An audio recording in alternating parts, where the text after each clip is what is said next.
it's not our world, and it's and some people push it really far. Like there's I know the Christ Metalizers Zine, aka the Department of Unregulated Goods, like basically they made their own phone charger out of like the raw parts that I think they got from like a workplace, and they posed it as a product booklet with a handmade phone charger, and that was their zine. And it works also. The phone charger actually does work. It did work for me. Mine works, but it doesn't work very well. But the point being is that's zine, right? Like, and it is kind of, and also this person who makes it is like a noise electronic musician, and actually a lot of it could almost be part of the performance stuff that they do anyway.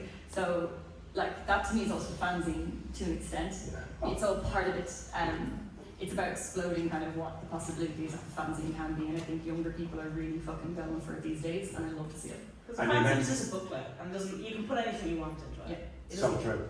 And you mentioned fanzines, and you mentioned the word voiceless, and these people have so much to say. So thank you to both of you for curating this, for doing this. I don't curate it. Rita does all the work. Yeah. I just go for it.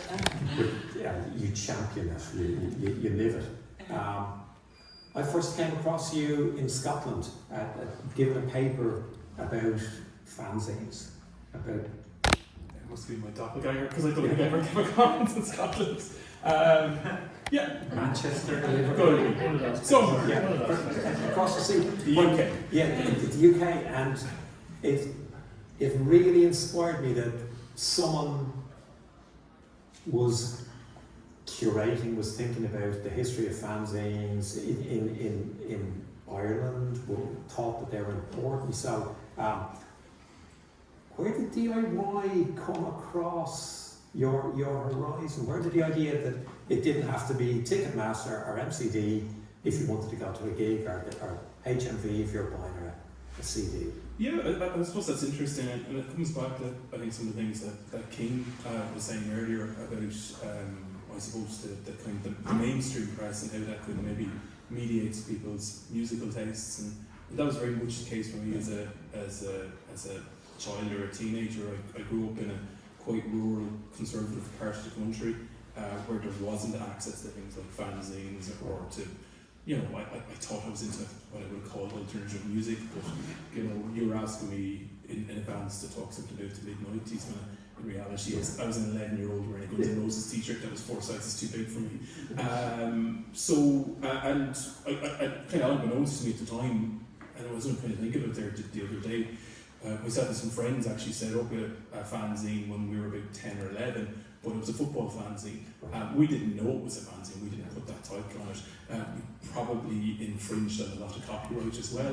I was kind of crafty enough to recruit a few lads whose parents had access to photocopiers. We sold some copies. I think we did colouring competitions where people could win packets of crisps. And I think we quit before the lawyers caught up with us in about £1.50 profit each. But then when I went to college was really where I started to encounter this idea of kind of DIY music. I'm first probably in the late 90s, early 2000s. I would have known a little bit about it, but it would have been a quite jaundiced, narrow perspective of punk and DIY music that again would have come through that kind of mainstream music. There were some exceptions. I think even something like Hot Press, I think was Amos Sweeney used to do a kind of weekly or bi-weekly column where he talked about the Irish independent scene, and it seems quite aloof to me in the words of Tipperary as to what this actually was. But yeah, in the early 2000s in Limerick there was what's called the Aspersion Music Collective, the AMC, which I know you guys did a talk with some of those people last year. And that's where I started to encounter the notion of DIY music, that there was something outside of the confines of having to pay a lot of money to go to a big venue to see a concert. This idea of a gig instead started to emerge, and I suppose it's there that I also started to, my first probably encounters with kind of music fanzines. There was a couple around Limerick at the time. There was one called, I think it was Cavity Search, which was by a guy called Mark O'Connor, who was in the band called Toot, and it was part of the AMC. And I mean it with the greatest respect to Mark, but he's a good man for self-promotion. So I think he used it as a kind of outlet to talk about what he was doing with his bands and his recording. He was a sound engineer. and with the MC itself. And it was also mixed with his own kind of identity, so there was a lot of kind of political, environmental kind of issues in it, and some kind of comic strips. I think it was a Fionn the Friendly Rocker, I think might be the character he had in it. And Trevor Meehan, who's here as well, he's on Fit for Consumption fanzine, which was quite an important piece because it was very different. Whereas Cat Research seemed like it was something that was kind of, you know, it was maybe a 4-page thing or something like that. Trevor's was a very detailed publication that, again, this idea about talking to a lot of bands that I'd never heard of, and a lot of bands that wouldn't necessarily be my musical taste, but that sense that you kind of read through those kind of publications in their entirety. And then I suppose from there I kind of stupidly volunteered to get involved in running a small independent label for about 15 years. Thought it might be for about a year or two in Limerick, and then a number of years later I suppose kind of almost accidentally ended up doing a large piece of research on fanzines, and I suppose became, like yourself, kind of became an academic. And I suppose a lot of my research, including the stuff on fanzines, has kind of looked at how people use music as part of their identity, how music is intertwined with notions around place, community, particularly music, I suppose maybe more on the margins or underexplored. And I've looked at that to an extent in a historical sense, but also looking at it in a more contemporary sense as well. Yeah. And you mentioned that idea of decentralisation. And were you from Tipperary? Yeah. I'll tell everyone that, by the way. I'm very proud of that. And you're wearing your Guns N' Roses t-shirt that's too big for you. Yeah. And it would still be too big for me to say. Okay. I'm not a small guy, like, you know. Yeah, so it's a savvy investment, you know. Yeah. But I'm interested in people's music taste parallel to the deal. Like, did you find bands that you loved through that DIY scene, or did you have music taste that was kind of separate? That the DIY scene was fun, it was a communal activity, and you were listening to other stuff away. Yeah, well, I suppose in the 90s I was listening to what I considered to be kind of forms of alternative music, and that was probably stuff like R.E.M., for example, and all those kind of early 80s records from them in particular. And there might have been a couple of people in my class that you would have swapped tapes with, and I can remember getting someone alone when Presidents of the United States of America album, that never coming back, and I stopped swapping tapes after that, and all the grunge stuff, of course, and all those kind of things. And my music taste would have been considered quite out there within my class. And then when I went to college, I realised that my music tastes were quite tame, I suppose. But I think everyone should kind of own their musical past and not have any degree of embarrassment or shame around it. If you were into emo, you were into emo, and you should lean into that. Not looking at any particular. But I think the AMC was a game changer for me. It was huge.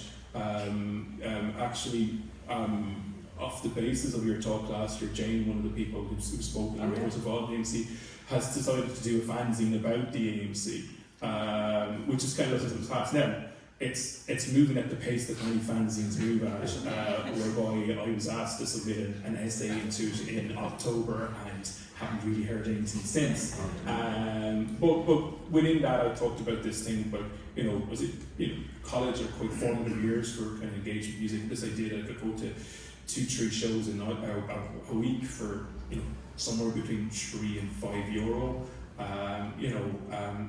That was massive. I think the obvious probably game changer during that period of time for someone like me was probably the Fugazi show when they played in '02, which was their last tour, really, I suppose. And around the time they did the Argument record, and I had a couple of their albums. Still didn't know that much about them, but kind of that show and that kind of ethos, and then kind of realising their kind of message that you can kind of replicate this and in your own town and cities, that was actually happening in places, and that kind of opened up a kind of whole new network for me. And Ciarán, like, where does it go? Where does your interest now take you?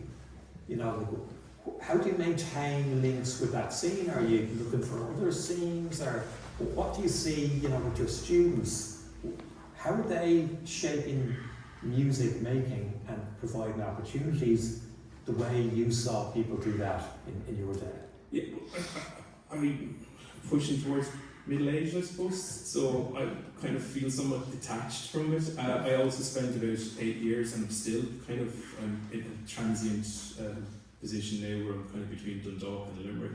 Yeah. So I spent a number of years in Dundalk, and I could see the stuff that was happening there, but I stayed on the fringes of it. I didn't get involved in, I haven't put on a gig in nearly a decade.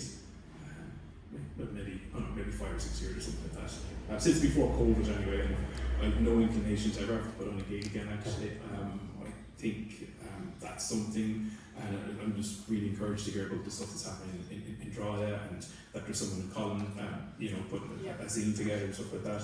I do think that's where youth and energy comes into play. Not to be ageist in any particular sense about it, but yeah, and I suppose in terms of students, I have a new group of students that I'm only getting to know at the moment. Don't really know much about their music taste. I asked them, sometimes they're forthcoming. I asked them to pick a piece of music that we played before class, which has been very interesting in terms of their selections. There have been some students who picked things like Motorhead. But likewise, there have been students who've picked ABBA, and I'm tolerant of all music in the world, with the exception of ABBA. And I can't explain it, but that's another story. But from what I can see in Limerick at the moment, things are actually quite healthy there. There was there were DIY Laoghaire, and then there became LASA Laoghaire, I think, and there's another group called Wombat Promotions. There seems to be lots of different small groups, which is the way it should be. Limerick Scene Fest. Limerick Scene Fest, yeah. So there's a lot of different things going on, and I think sometimes what happens, particularly in small towns and cities, is that all the eggs are in one basket, and then if those eggs crack, that's a terrible analogy. And I think in Limerick we had a lovely little boom with something like the AMC, but that lasted like 3 or 4 years, and then it was gone, and then there was a void for a couple of years as well. So I think big cities like Dublin, they're kind of constantly able to kind of sustain it, whereas I think smaller towns and cities maybe struggle a little bit more in that regard. Fantastic. Now, we're spectacularly over time because we started a little bit late, so adjust your timetables accordingly. But thank you very much to all the fanzine people.